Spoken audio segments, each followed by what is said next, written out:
कोणी भेट घेतली की नाही काल?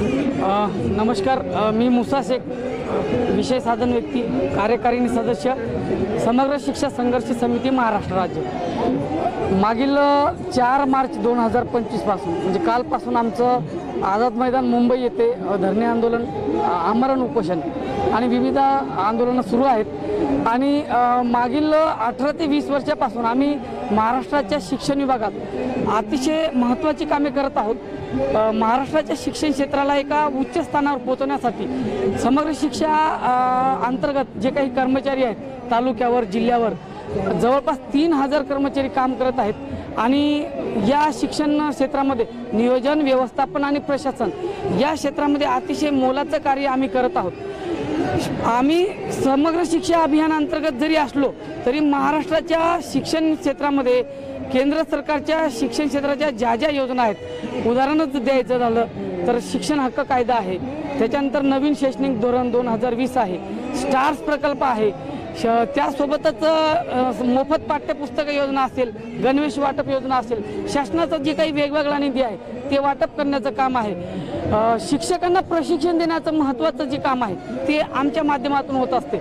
या समग्र शिक्षामध्ये जवळपास 13 कॅडरचे म्हणजे कर्मचारी आहेत। त्यामध्ये इंजिनियर असतील, डाटा एंट्री ऑपरेटर असतील, MIS कोऑर्डिनेटर असतील, लेखालिपिक आहेत, विषय साधन व्यक्ती आहेत आणि जिल्हा स्तरावर काय म्हणतात सहाय्यक कार्यक्रम अधिकारी आहेत, समता विभाग आहे, त्यानंतर असे वेगवेगळे कर्मचारी आहेत। आणि शिक्षण विभागाचा जो डोलारा आहे तो आमच्या याच्यावर अख्खा उभा आहे। मागील 20 वर्षापासून या 20 वर्षामध्ये सरकार कुठलंही असू द्या, ते महाविकास आघाडीचं असू द्या की सध्याचं सरकार असू द्या, या 20 वर्षामध्ये सर्वच सरकारने आम्हाला आश्वासन दिलं, मात्र आम्हाला अजूनपर्यंत आमचे हक्क मंजूर केलेले नाही। मागील शासनाने आदरणीय शिंदे सरकारने 30 सप्टेंबर 2024ला याच समग्र शिक्षा अभियानमधील 50% कर्मचाऱ्यांना सेवेत कायम करण्याचा निर्णय घेण्यात आला। मात्र एकाच योजनेमधील 50% कर्मचाऱ्यांना आपल्या हक्क अधिकारापासून वंचित ठेवण्यात आलं। मागील 20 ते 22 वर्षापासून शासन आमचं शोषण करत आहे। अगदी ठेका तत्वावर, कंत्राटी तत्वावर अगदी दुय्यम वागणूक आम्हाला मिळत आहे। कायम कर्मचाऱ्यापेक्षा 1/3 एवढंच आम्हाला वेतन मिळत आहे। आणि आज या घडीला आम्ही 20 ते 22 वर्षे आमच्या भूमितीचा जो काळ आहे, आम्ही आमचा काळ या महाराष्ट्राच्या शिक्षण व्यवस्थेला दिलेला आहे। आणि आज या स्थितीत आहोत की 1-2 वर्षामध्ये आमचे कितीतरी कर्मचारी रिटायरमेंट होत आलेला आहे।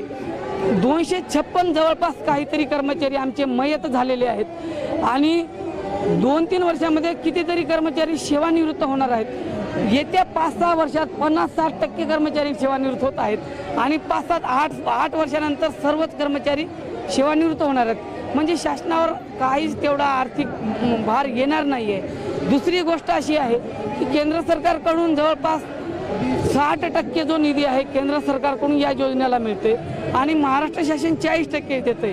जर आम्हाला शासन सेवेत कायम केलं तर फार तेवढा निधी राज्य शासनावर बर्डन पडणार नाही आहे। त्यामुळं आम्हाला एकतर शासनाने आहे त्या पदावर कायम करावं किंवा शासनाच्या विविध विभागात, आम्ही असं म्हणत नाही का शालेय शिक्षण विभाग, कोणत्याही विभागात कसंही करा, काहीही करा, कुठेही करा, पण आमचं भविष्य म्हणजे सिक्युअर करा, आम्हाला शासकीय सेवेत कायम करा। कारण आज माझा मुलगा 12वीमध्ये शिक्षण घेत आहे मॅडम, माझी मुलगी 10वीत आहे आणि मुलांना तुम्हाला माहिती आहे उच्च शिक्षण घ्यायचं राहिलं तर आज जे वेगवेगळ्या फीज आहेत, कोचिंग आहे, आम्ही कर्मचारी असून सुद्धा आमच्या मुलांना महागडी कोचिंग देऊ शकत नाही आहे। त्याच्यामुळं आमच्या पाल्यांना जर न्याय द्यायचा असेल, आमच्या मुलांबाळाचे लग्न करायचे आहेत, आज कितीतरी लोकांचे वय 55 वर्ष आहे, 52 आहे, प्रत्येक जण बऱ्याच जणांचे अपत्य लग्नाला आहे, लग्न कसं करणार आम्ही आमच्या पाल्यांचं उच्च शिक्षण कसं करणार आज? आणि त्यामुळं आज आम्ही शासनाकडे एकच विनंती करतोय की या शासनाने जसं आम्हाला या अगोदर यांनी जसं आम्हाला आश्वासन दिलं होतं, त्यांनी ती आश्वासनाची पूर्तता करण्याची त्यांची वेळ आलेली आहे। त्यामुळं आम्ही या शासनाला विनंती करतोय, आम्हाला लवकरात लवकर आम्हाला शासकीय सेवेत समायोजन करून घ्यावं आणि आम्हाला न्याय द्यावा। तो जोपर्यंत आम्हाला न्याय देणार नाही तोपर्यंत आम्ही इथलं आझाद बगीच्यामधील हे जे उपोषण आहे, हे धरणे आंदोलन आहे, इथून आम्ही हटणार नाही. आमचा एकच नारा आहे, एकच नारा, शासकीय सेवेत कायम करा. धन्यवाद. आपण इथे शासनाकडे आमची मागणी अधिक प्रकर्षानं मांडावी अशी आपणास मी विनंती करतोय. थँक्यू.